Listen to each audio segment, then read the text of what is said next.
Well, we are hoping to carry on in our series on the life of Elisha on Sunday evenings, despite all this upheaval. We can never know from one week to the next what's going to happen. But we find ourselves in the second book of Kings and chapter 6, where last time we saw Ben-Hadad, the king of Syria, attacking Israel. First of all, he tried to ambush their king, but the Lord showed the prophet Elisha where they were planning, and he was able to rescue the king. So next, Ben-Hadad sought to capture Elisha himself. His army came by night, and when Elisha's young servant saw them in the morning, he got very frightened. But God opened his spiritual eyes to see a far greater army, a heavenly army, sent to defend Elisha.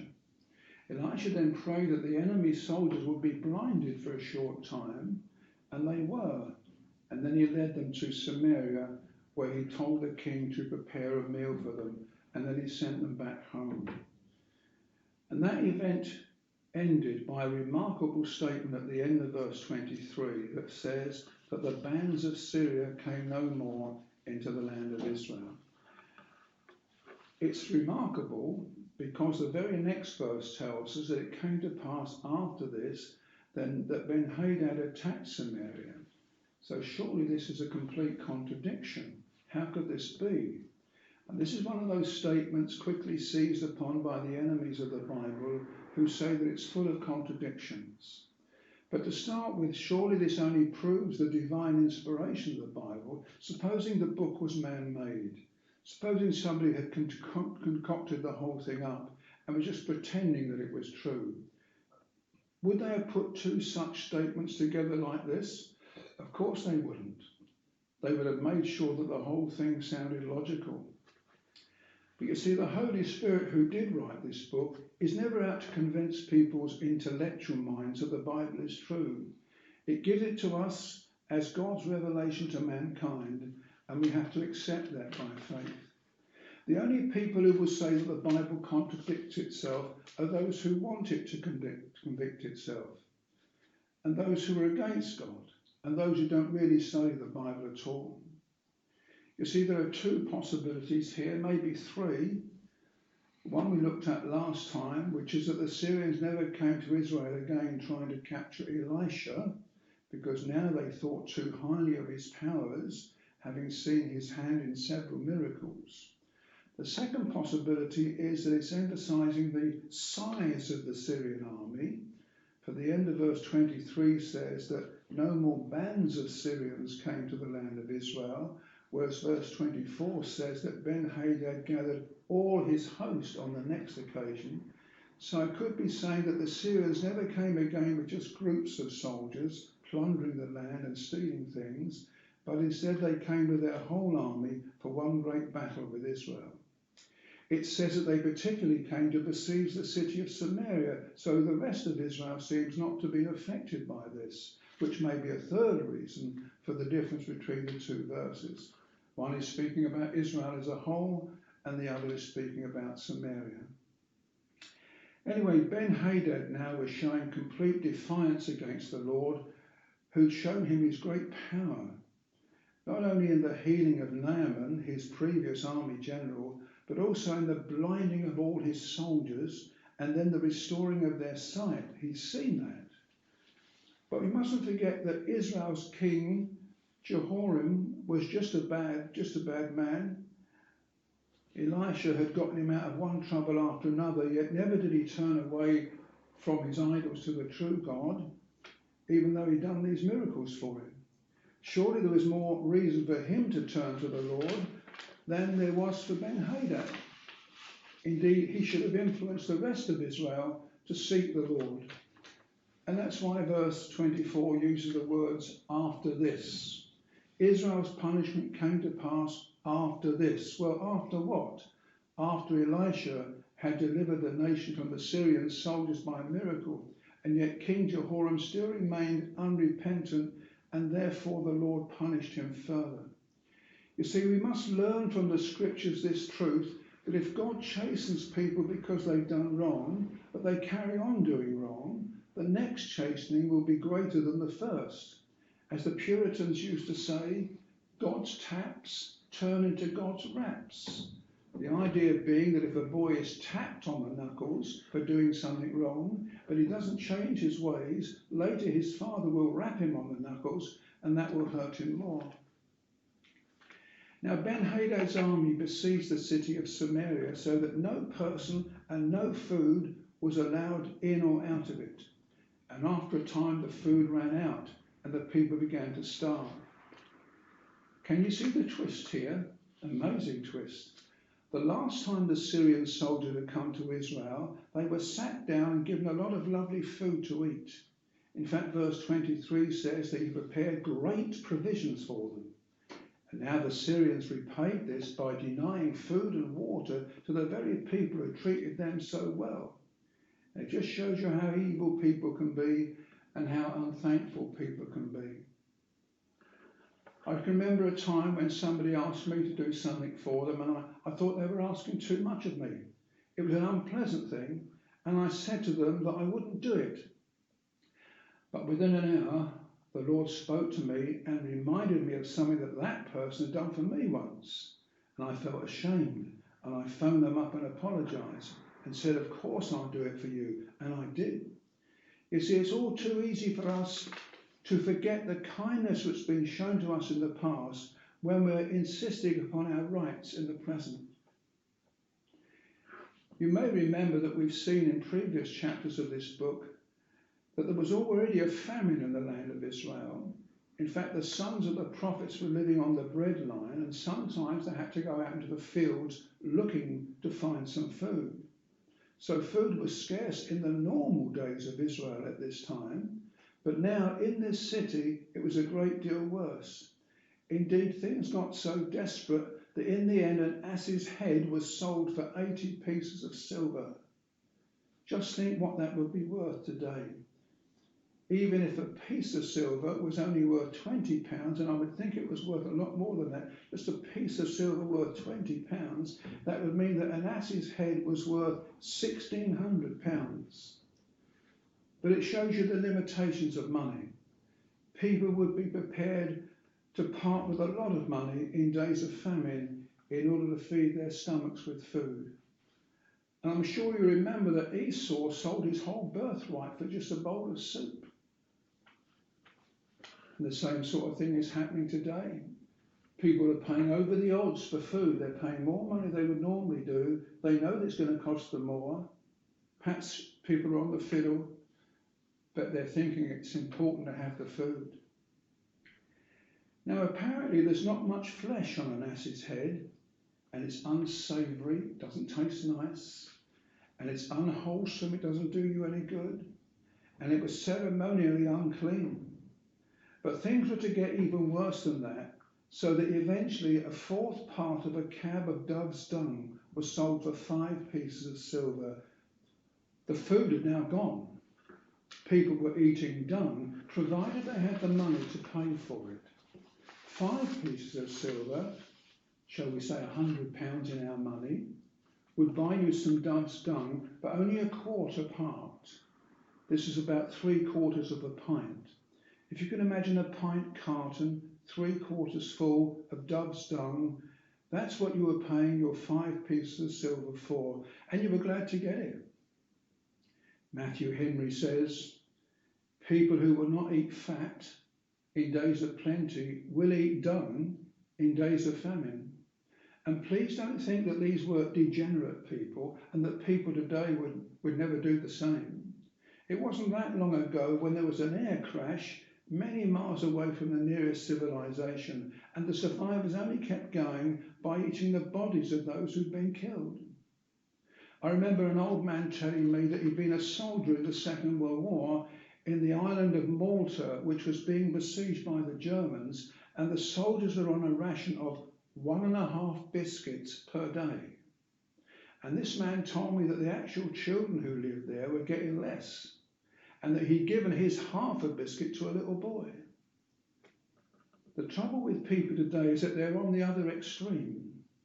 Because God has been so good to them, they eat more than they need, they enjoy a life of plenty, and it'll go harder for them should scarcity of food come once again. We're already beginning to see it with fights outside of shops, people barging in and taking somebody else's place in the queue. And yet we're constantly also hearing about the danger of obesity. I'm afraid we have to face the fact that we are so used to having plenty that the slightest setback tends to knock us down. It's almost as if we're entitled to a life of luxury, and if we're deprived of this, then we get disgruntled and even get annoyed with God. The Epistle of Timothy says, having food and raiment, let us therewith be content. But people today are not content. They believe that you need 101 other things as well as food and clothing before you can be content. Their envious hearts keep looking at what other people have got more than they have, instead of looking at the people who've got much less than they have. The devil keeps telling them that they're hard done by, whereas the truth is that they've been especially handpicked by God to live in this generation which is so well off. Now, could there be anything worse to eat than dung? Yes, there could be. For now, people were beginning to eat their children, we're told. This was prophesied of in the book of Deuteronomy, where God says that when the Israelites rebelled against him, they would finish up eating the flesh of their own children. And in verses 26 to 9, we see something amazing. For a woman came to King Jehoram and said that she and another starving woman had made an agreement to kill their sons and to eat them, and that they killed her boy on a particular day, boiled his body, then eaten it. But when the next day came, the other woman refused to keep her part of the bargain, and she'd hidden her son away. That wasn't fair, she said. So would the king help to find the other little boy so that she could eat him? Surely she was entitled to that because her boy was now in the other woman's stomach. And this shows us the absolute horror of it all, that hunger can lead to insanity, and that even motherly affection can go out of the window when the pangs of hunger get hold of you.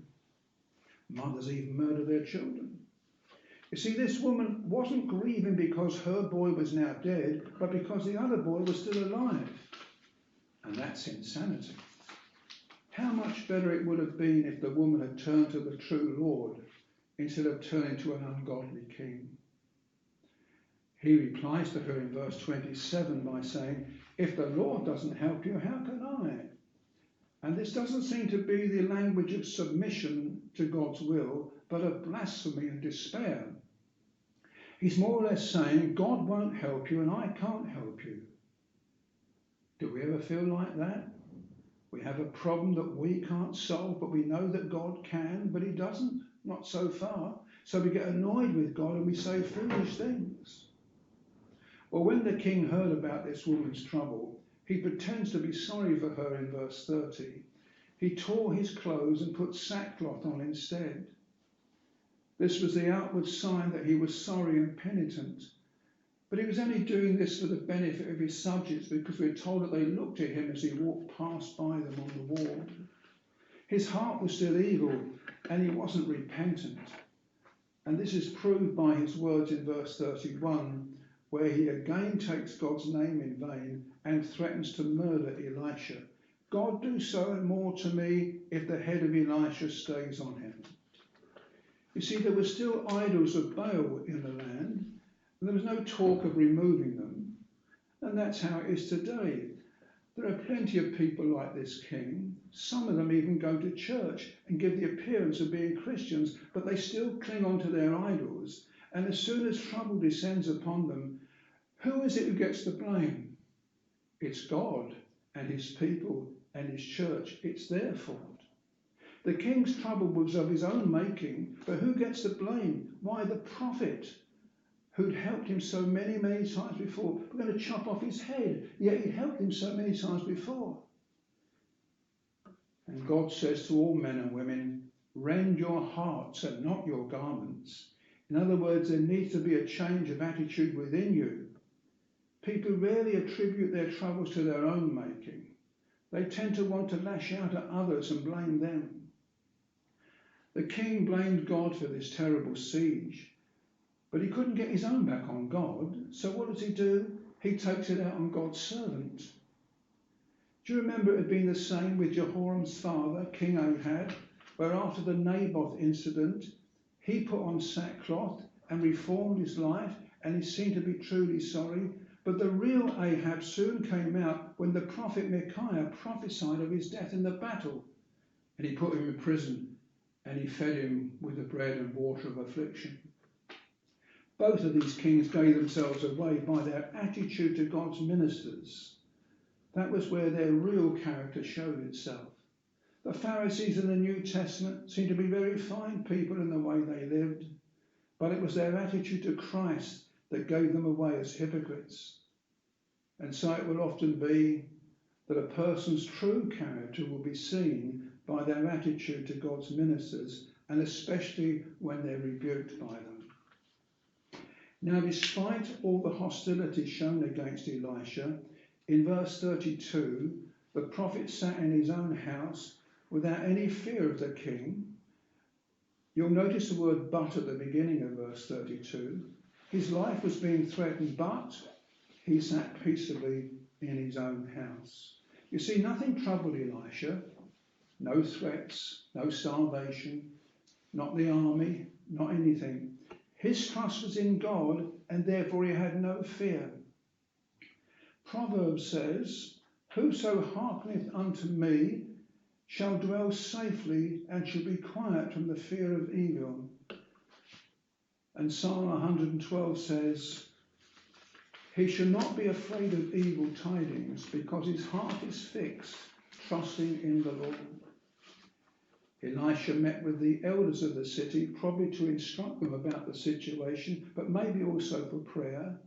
And meanwhile, the enraged king sent a man to Elisha's home to kill him. He'd made his decision in anger and immediately endeavoured to carry it out. But he was very foolish, wasn't he? He'd seen the prophet do many miracles before. He'd seen all the other soldiers blinded by Elisha's prayers. So what nonsense it was to try and slay such a man. But people do idiotic things when they're in a bad temper. For if Ben-Hadad's soldiers with all their chariots and horses was not able to take Elisha, what hope has this one soldier got on his own? Because the king had given up any hope in the Lord, so now he was given over to madness. And how the soldier felt that was coming to kill Elisha, we can only guess. He was probably scared to death like those previous soldiers who'd been sent to get Elijah. Do you remember those soldiers who had been sent to get Elijah and the fire came down and burned them all up? Now this one man's going to get Elisha. And the Lord showed Elisha that this man was coming. And so he was able to take preventative measures. And he tells the elders to shut the door. They must keep this man outside for the good of everybody in the city, including the man himself. Elisha has also shown that the king himself is coming after the messenger, and that his purpose was to cut off Elisha's head. And he tells the elders all this, and he calls the king the son of a murderer. Many that say that his father Ahab had been a murderer. He'd killed many people, and now his son had turned out the same. It shows again that people often carry on in the sins of their parents. Well, the king's messenger reached Elisha's house, that the elders who were there didn't let him get past the door. And eventually the king comes to the house as Elisha had predicted. But when the king comes to the door, he doesn't seem to know what to do. He seems to realise now the stupidity of slaying the prophet, for he states his reason for his despair in verse 33. He says, "Behold, this evil is of the Lord. This disaster, this famine, this attack by Syria, it's of the Lord. It's God who's caused all this trouble, so that women have to eat their children. What's the point of waiting any longer for God to solve things if he's against us? Your God, Elisha, is doing nothing to help us, so it's no good you just sitting there and waiting for a miracle. Surely the only thing left to us now is to give up, to open the gate, to surrender to the Syrians and let them do what they like. For whatever happens, it can't be worse than the situation that we're in now. Now, here's a great difference between a godly person who has the patience to wait for God's timing and the ungodly person who wants to take things into their own hands. The king's attitude was this: Elisha, we've done everything your way up to now and it hasn't worked. In fact, things have only got worse waiting for your God to act. Well, now we're going to try it my way. We'll give in, we'll give up, and how like some churchgoers that is. They go through a certain time of trouble, they seek God to help them out of it, they're advised to wait patiently on the Lord and He will deliver them in due time, and they do so for a while, but the situation, far from getting better, gets worse. And so in the end they give up and they say to themselves, I'm not waiting for God anymore. I'm going to surrender to the ungodly way of life. You see, there is a sense in which the king was right to say that the trouble was sent from the Lord, but it was his response to that fact that was so sinful. There were men of God in the Old Testament who, when a lot of trouble came to the land, they could see it had come from the Lord, but they responded to that in a positive way so that good came out of it. For example, when Eli was told that his whole family was going to be punished because he'd allowed his evil sons, Hophni and Phinehas, to commit great sins in the house of God, he replied, "It is of the Lord. Let him do what seemeth good in his sight." There's a great deal of difference between recognising the hand of God in the troubles that come to people and responding to that in a Christian way by thinking well of the Lord and speaking well of the Lord. The classic case in the Bible, of course, is Job. When he was in immense trouble, he said, "The Lord gave and the Lord hath taken away. Blessed is the name of the Lord." So he recognised that trouble that had come his way was sent from God. But instead of turning against God, he reminded himself that God had been good in giving him these blessings in the first place. And so that's what he said. Now, the opening verse of chapter 7 tells us what Elisha's reply to the king was. And he gives out a prophecy starting with the words, "Hear ye the word of the Lord. Hear ye the word of the Lord." And this should always be the Christian way of doing things, to turn to God's word in the midst of trouble. For we usually find a word of comfort or guidance. And what was God's word on this critical occasion? What was the prophecy? Did it say that God's patience had run out with the king and his people? Did it say that God would now pour out his wrath on them and consume them? No. None of those things. There was nothing but good news from the Lord. He was about to show great mercy to an undeserving people and to work such a great miracle in the next 24 hours that would entirely reverse the whole situation. For an abundance of food would be obtained to meet the needs of all the people. And all this would happen without any fighting against the Syrians, without having to pay a lot of money. Elisha had this message from the Lord, and because he was a man of faith, he knew it would happen. He told others about it. He was a man who walked by faith and not by sight. His belief was always in what God had said and not in what his eyes told him. His eyes showed him the same thing that everybody else's eyes showed them, an impossible situation. But he believed that the next day all would be solved simply because God had said so. And so it is with those who walk by faith today. Well, Elisha says to the king that tomorrow at this time of day, instead of people eating horses' heads and doves' dung, they'll be eating bread made out of fine flour. For a whole measure will be sold for a shekel, and 2 measures of barley for a shekel. So there'll be plenty of lovely fresh bread to eat for everybody. Well, there would seem to be an encouragement here. For any Christian who's got a great burden in their life, that God might not only solve it, but completely change it around. Could even be about this pandemic. God could step in and change the whole thing. Man's extremity is God's opportunity.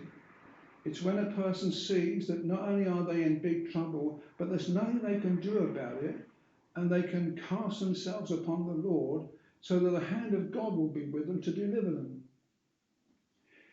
And there's another important lesson for us here as well. For although today's situation may look right for God's judgment, the Lord may decide to act in mercy instead. Some Christians see society as doomed. They feel there's nothing left but for God to act in judgment and the future is all black. But maybe that's not what's going to happen. But he's going to send blessing. But then on the other hand, we may be in for a surprise. Things might go well for the Christian church in the days to come. We might find these churches full up. Now, by prophesying the supply of all this food, Elisha was also saying that there would be peace for the city. With the one would come the other.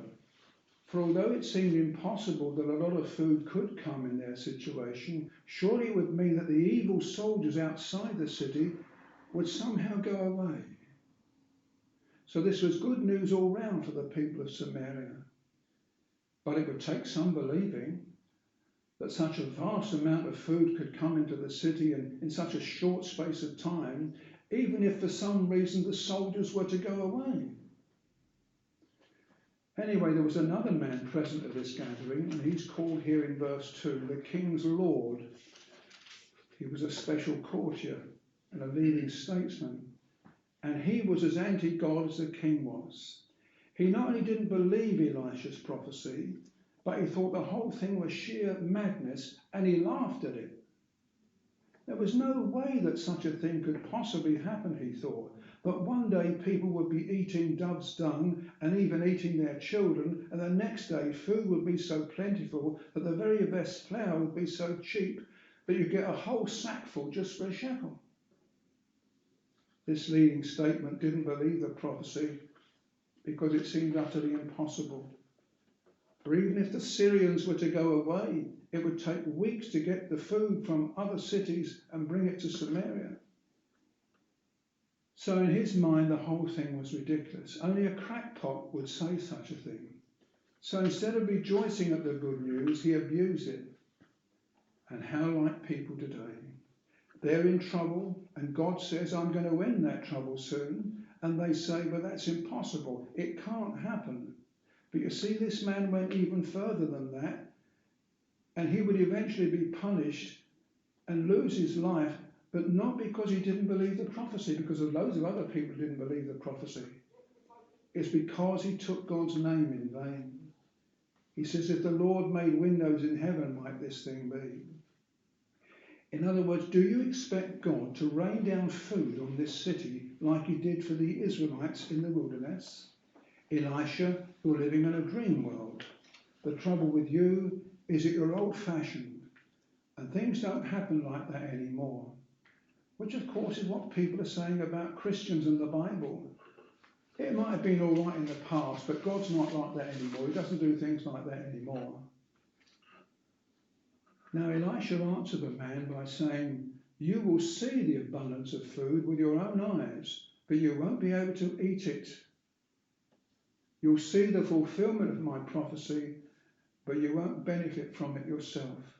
So this was another prophecy. And God willing, we shall see next time how these prophecies came true. In our own day, we face great dangers, but may the Lord grant all of us to face it with faith. And may he soon bring an end to this pandemic that has come upon us. Amen. Amen.